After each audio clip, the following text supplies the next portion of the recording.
Radhe Radhe everyone, कैसे हो आप सभी। आशा करती हूँ आप सभी बहुत अच्छे होंगे। आज के वीडियो में आप सभी के साथ योगिनी एकादशी की पूजा विधि आप सभी के साथ शेयर करने वाली हूँ।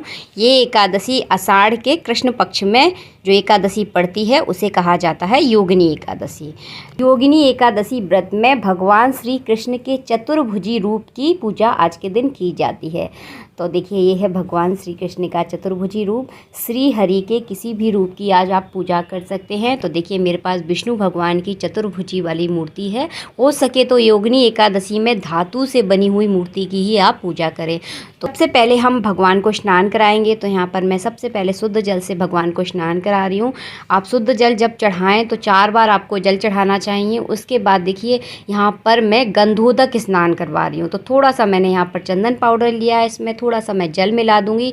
इस तरह से इसको मिला लें और इसे चंदन गंधोदक स्नान बोला जाता है। आप चंदन पाउडर का स्नान भी इसे कह सकते हैं। जैसे कि हम लोग साबुन से स्नान करते हैं तो भगवान जी का जो साबुन है वो यही होता है।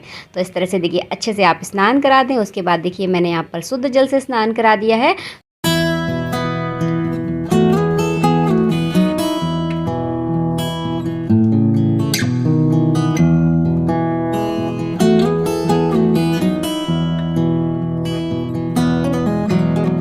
स्नान कराने के बाद मैंने भगवान का अंग प्रोक्षण किया है। और अंग प्रोक्षण करने के बाद देखिए, इस तरह से मैंने हाथ की हथेली पर थोड़ा सा इत्र लगा दिया है और अच्छे से भगवान जी की मैं मालिश करूँगी। हल्के हल्के हाथों से आपको इत्र की मालिश करनी है।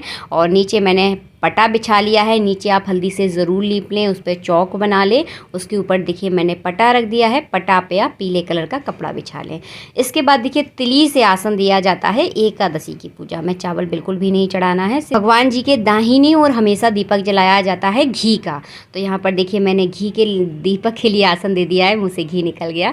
और देखिए, इस तरह से आप सबसे पहले देखिए, पूजा में सबसे पहले जो पूजा की जाती है वो होती है दीपक की।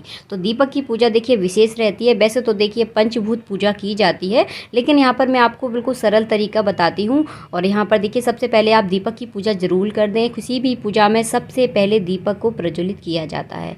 तो देखिए, हमने यहाँ पर दीपक को प्रज्वलित कर लिया है। हो सके तो आप घी का दीपक ही जलाएं।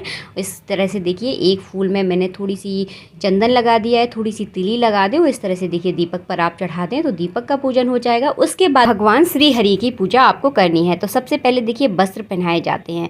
अगर आपके पास इस तरह भगवान के पास अगर वस्त्र नहीं है तो आप कलावा रूपी वस्त्र भी आप ज़रूर चढ़ाएं। तो 2 कलावा चढ़ाएं, एक धोती और दूसरा दुपट्टा। तो मैंने यहाँ पे देखिए दुपट्टा चढ़ा दिया है। और इसके बाद देखिए, हम जनेऊ चढ़ाएंगे। तो देखिए, जनेऊ भी आप भगवान श्री हरि को ज़रूर पहनाएं। ये विशेष सारी चीज़ें रहती हैं, ये बहुत ज़रूरी चीज़ें हैं, तो ये आपको ज़रूर चढ़ानी है। और वैसे भी अपनी पूजा में मैं हमेशा आप सबके साथ लिमिटेड चीज़ों को ही शेयर करती हूँ। तो देखिए, इस तरह से आप जनेऊ पहना दें। उसके बाद माला अगर आपके पास है तो माला भी पहना सकते हैं। अगर है तो पहना दीजिए, अगर नहीं है तो कोई दिक्कत नहीं है। उसके बाद आप चंदन से तिलक ज़रूर कर दें। इस तरह से देखिए, चंदन से तिलक करना है। तिलक करने के बाद चढ़ानी है आपको तिली। तो तिली आपको पूजा में ज़रूर चढ़ाई जाती है। एकादशी की पूजा में तिली का विशेष महत्व है। तो देखिए, इस तरह से आप तिली चढ़ा देंगे।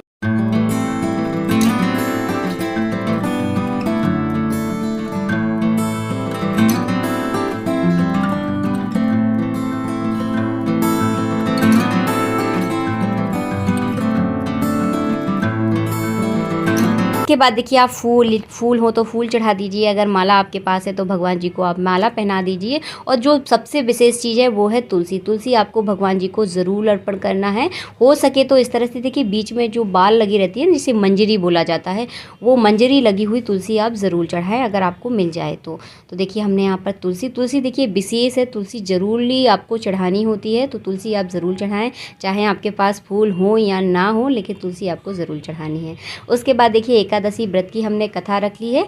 तो कथा का भी हम पूजन करेंगे। तो वही एक फूल में आप चंदन लगा लीजिए, थोड़ी सी तिली लगा दीजिए। इस तरह से देखिए, एकादशी व्रत पे आप चढ़ा दीजिए। तो व्रत की कथा पर चढ़ा दीजिए। तो देखिए, कथा का भी पूजन हो जाएगा। उसके बाद देखिए, फल चढ़ाना है आपको। जो भी मौसम में फल आ रहे हों, फलों का ही आपको भोग लगाना है। उसके बाद देखिए, योगिनी एकादशी में मिश्री का बहुत महत्व होता है। तो हर एकादशी में कुछ ना कुछ अलग ज़रूर चढ़ाया जाता है। तो योगिनी एकादशी में मिश्री चढ़ाई जाती है। तो इस तरह से देखिए, आप मिश्री का भोग ज़रूर लगाएं। और आज जब एकादशी का आप व्रत करते हैं, योगिनी एकादशी का जो व्रत करते हैं, उसमें आपको मिश्री ज़रूर खानी है।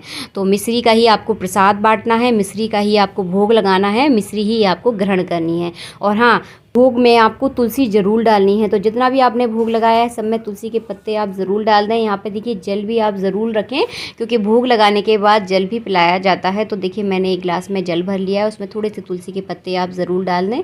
इसके बाद देखिए आपको कथा पढ़नी है। तो कथा पढ़ने का वही नियम होता है, अपने सीधे हाथ में एक फूल रख लीजिए, थोड़ी सी तिली रख लीजिए और पढ़नी है आपको एकादशी की कथा। और एकादशी की जब आप कथा पढ़ें तो अपने बच्चों को भी अपने पास ज़रूर बैठा लें और आपके घर में जो भी सदस्य हो अपने पास ज़रूर बैठा लें, क्योंकि देखिए ये हमारा पूजा पाठ है, हमारा धर्म है। तो हमारे धर्म की जानकारी सभी को होनी चाहिए, खासकर हमारे बच्चों को ज़रूर होनी चाहिए।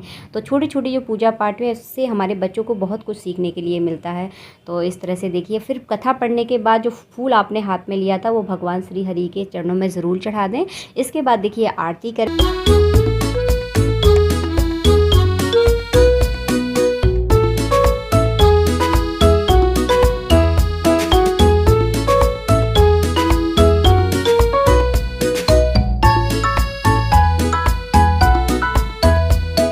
करने के बाद देखिए इस तरह से अपने सीधे हाथ में थोड़ा सा जल ले लें और इस तरह से यूँ घुमाना है आपको।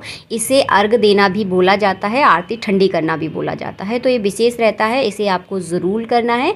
योगिनी एकादशी के व्रत से और पूजा करने से हमें जो ब्राह्मणों को भोजन कराने से जो पुण्य प्राप्त होता है वही पुण्य हमें योगिनी एकादशी के व्रत में पूजा करने से और व्रत करने से प्राप्त होता है। इस व्रत के प्रभाव से अगर हमें किसी ऋषि के द्वारा अगर कोई श्राप मिला है, हमारी कुंडली में किसी प्रकार का अगर कोई श्राप है तो उससे भी हमें मुक्ति मिल जाती है अगर हम नियमित रूप से एकादशी का व्रत करते हैं। तो योगिनी एकादशी के व्रत से हमारे आपराधिक कष्ट भी नष्ट हो जाते हैं। तो बहुत ज़रूरी है एकादशी। इस एकादशी में आप मिश्री का भोग ज़रूर लगाएं और प्रसाद में मिश्री ज़रूर बांटना है आपको। मिलती हूँ आप सबसे नेक्स्ट वीडियो में। वीडियो पर अच्छा लगता है तो वीडियो को लाइक ज़रूर करें। जब तक के लिए जय श्री राधे मित्रों, राधे राधे।